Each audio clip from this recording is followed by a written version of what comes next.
Welcome back. This is another tutorial on a little bit of basic in-home meat cutting. What I have here are two boneless Boston butt roast. Could also be called as a boneless blade roast, pork blade roast, I mean. And the reason that these are called boneless is pretty simple. They don't have a bone. The bone has been removed.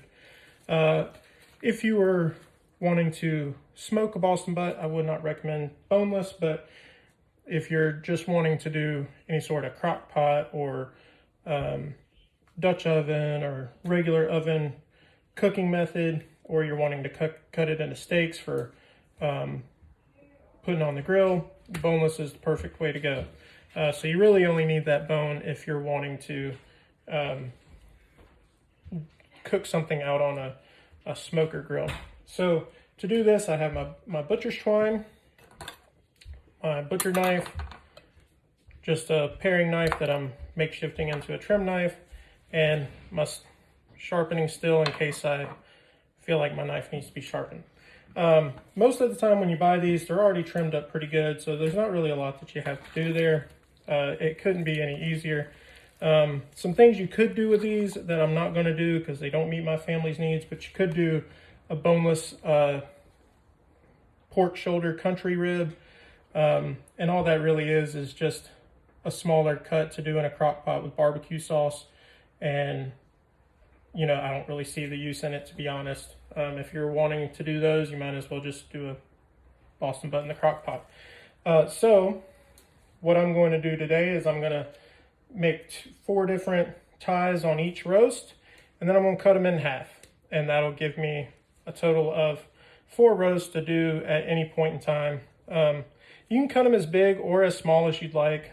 This is just how I do it because we don't typically have an issue with eating the leftovers of these. So this is my butcher twine. You can get this just about anywhere that sells groceries. And the way I do it when I tie is tuck under, and I pull all the way to the right-hand side of the meat, probably because I'm left-handed, but also because I am left-handed, and when you're cutting, I hold the knife with my left hand, and it's just proper technique to work back across your body, not this way. So if you were right-handed, you'd probably want to start on the left-hand side because you would be cutting this way. So anyway, that's why I start tying that way, because that's typically where I'm going to start cutting. So you pull the string a little past the end of the roast, and then you make the string parallel. Once it's parallel, you just hold it with, I'd use my index and middle finger, and then you just flip your wrist over so that your fingers are now pointing down towards your cutting surface. You'll create a little pocket, and that's where you'll tuck the end of your string into, and you'll grab it, you'll pull it back, and you'll have a slip knot. From here, you just pull towards you, and that tightens that knot up. And when it stops tightening, you just give it a push it in, and then secure the knot with just a standard knot. Now you don't want to tie it too tight, because if you do, when you go to make your cut, it will snap. I typically do 2 strings per roast. It's just what I do. There's no real reason for that. You can do 1, you could do 3 or 4. It's whatever you want to do. There again, I typically do 1 string per roast. So there again, parallel, turn your wrist down, tuck the string in, make your knot, pull towards you, push down to push the knot into the meat, and then do a secure knot to hold the knot your slip knot that you made. And cut it, that you discard that, and then you're ready to go with your next string. So let me tie these up real quick, and then I'll make my cut and we'll be done.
Okay, so now that I'm done with that, I'm gonna cut it in half.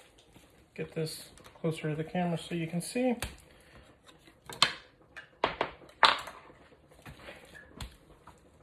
And one thing I didn't mention, fat cap always down on the cutting board.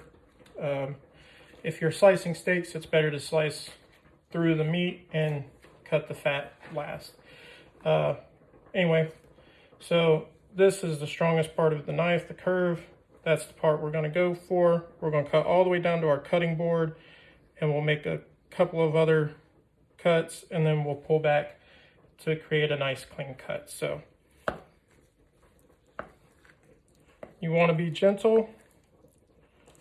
You don't want to be too forceful because it will break your strings. The strings are holding back a lot of pressure right now, and if you push too hard, you'll break the string. Then you'll have to try to tie it again, which will be very difficult. And the reason that tying a boneless Boston butt is very important, very helpful, it just helps the meat to cook evenly. So that way you don't have a portion of the meat that cooks more than the other part. There again, we're going to go all the way down to the cutting board. A couple of motions, being gentle for our strings. And then I'm going to drop the butt end of the knife towards the cutting surface and pull back. It gives us a nice clean cut. And that's it. That is a boneless Boston butt. Like I said, there's other things that you can do with them. They don't fit my family's needs. Feel free to research on the internet. But buying a boneless Boston butt is very, very simple. Typically, it will save you about $1 per pound, $1.50 per pound when you buy the whole vacuum seal versus an individual roast. So this whole package was about 15 pounds. It's going to save me about $15 to $30 buying it and doing it this way. As you can tell, I didn't trim anything. I'm not throwing anything away. They're pretty much ready to go most of the time. If you buy the bone, that's different. Unless you have a way of sawing through the bone at your home, you're going to have to remove that bone anyway. So for an in-home purpose, a boneless butt is the better way to go. Hope you all enjoyed the video. Appreciate it.